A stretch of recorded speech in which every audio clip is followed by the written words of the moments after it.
Thanks for having me here. Delighted to join you. So I think Cohort P was inspired out of the success that we observed in Cohort C.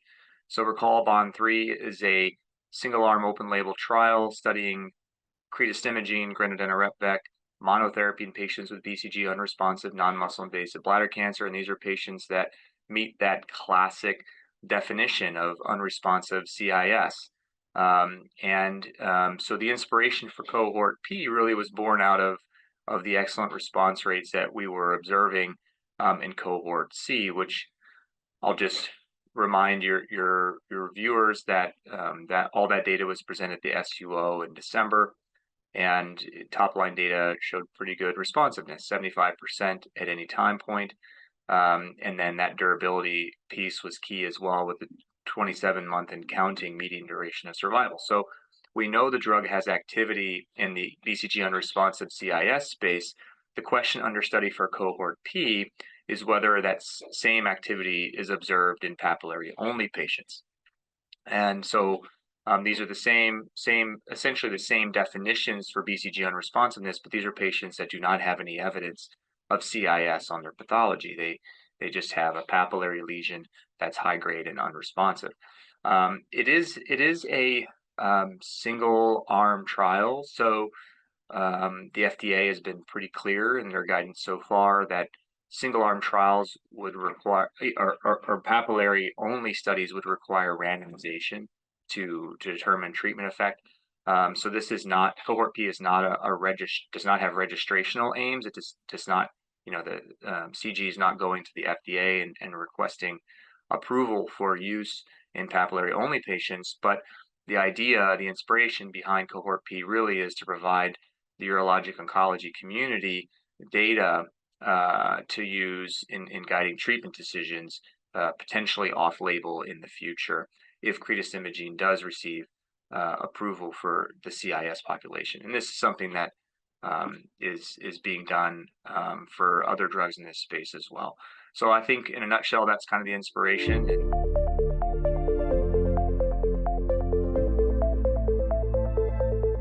I'll start with the second half of that question. It's not just therapeutic potential, but also side effect profile.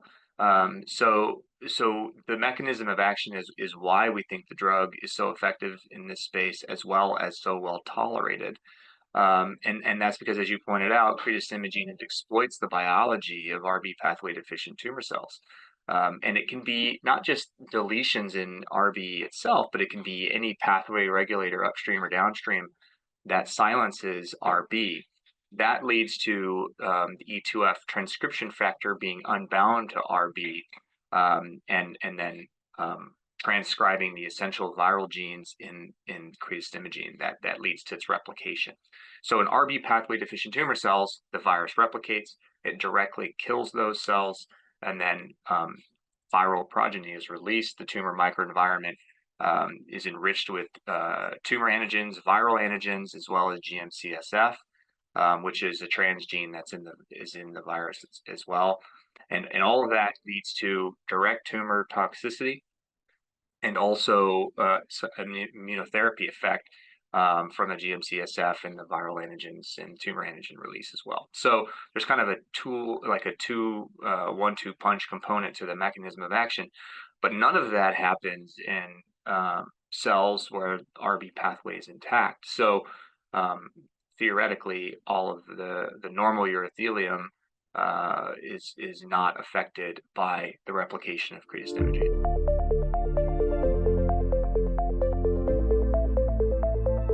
You're right. It's a very specific population. I think, I'm not a businessman or a commercial type. I'm just an investigator on the trial. So it's harder for me to answer those questions about why a specific population was targeted. But I think, years ago, the FDA released guidance to help spur innovation in this space, because there really hadn't been nothing done in like 20 years, since the approval of valrubicin. There really was kind of this long gap with no activity, and the FDA recognized that there needs to be more work done in this space. And so they issued some guidance that said for patients with CIS who's not responding to BCG, and they coalesced with many of the experts in our field on what precisely that definition would be. And then they said because these patients with CIS are entering the trial with active disease, a single arm trial would be appropriate with complete response rate and duration of response as co-primary endpoints. Well, that trial is a lot easier to run than a 1,000-person randomized phase 3. It's a lot cheaper. And so the question about like why is this population targeted for all of these drugs, and the answer is because that's what the FDA incentivized with their guidance years ago. And so that's the why piece. In terms of the how, this is the FDA has stuck to this definition now, as far as I know, for going on 7 years now. And I think it might have been in the works even a few years prior to that. But these are patients that have received adequate BCG. There's kind of two components of this definition.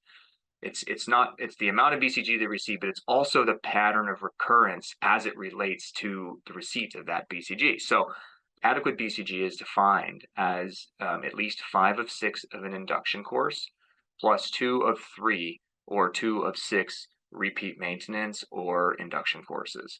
And so if somebody's received 7 doses of BCG, usually kind of within, 6 months to a year. In other words, somebody couldn't have gotten 5 years ago and then 2 now.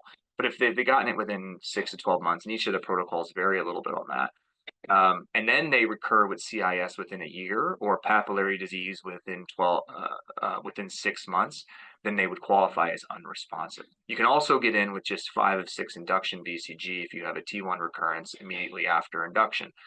That's kind of the third piece of the definition. So that's the how they are defined. And then to your last point, why is this subgroup particularly relevant? It's because they're the most difficult to treat. These are patients that are heading towards cystectomy.